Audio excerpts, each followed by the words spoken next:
فضيلة الشيخ وفقكم الله، هذا سائل من خارج هذه البلاد يقول: الصوفية في بلدنا يقولون أنتم ساويتمونا بالمشركين والكفار والنصارى، ونحن نقول كلمة التوحيد، ويعاندوننا ويجاهرون علينا ويقولون نحن مسلمون، والبدعة منها ما هو حسن ومنها ما هو سيء، من سن في الإسلام سنة. هذا كذب، البدعة كلها سيئة. قال صلى الله عليه وسلم: فإن كل محدثة بدعة وكل بدعة ضلالة.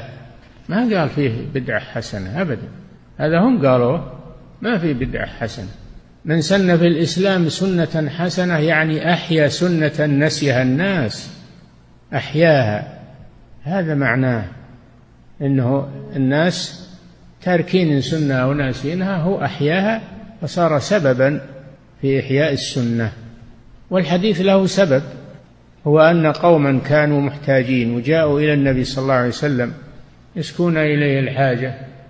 الرسول صلى الله عليه وسلم أمر بالصدقة عليهم، فجاء رجل معه سرة من الذهب قد عجزت يده عن حملها أو كادت، فوضعها بين يدي الرسول صلى الله عليه وسلم، فتتابع الناس في الصدقات. لما رأوه تهلل وجه الرسول صلى الله عليه وسلم فقال: من سن في الإسلام سنة حسنة فله أجرها وأجر من عمل بها.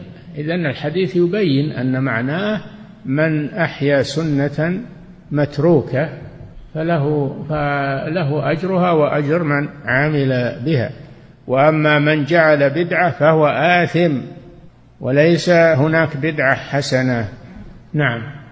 فضيلة الشيخ وفقكم الله، هذا سائل آخر يقول: بعض الصوفية عندنا يقولون، وأما قولهم أنتم تكفروننا ونحن نقول لا إله ونحن نقول كلمة التوحيد، ما هو بالكلام على لفظ الكلمة، الكلام على معناها والعمل بها. فمن استقام عليها فهو من أهلها، ومن قالها بلسانه ولم يستقم عليها بل أشرك بالله وعبد غير الله فهذا لا تنفعه لا إله إلا الله وإن قالها، لأن هذا تناقض. نعم.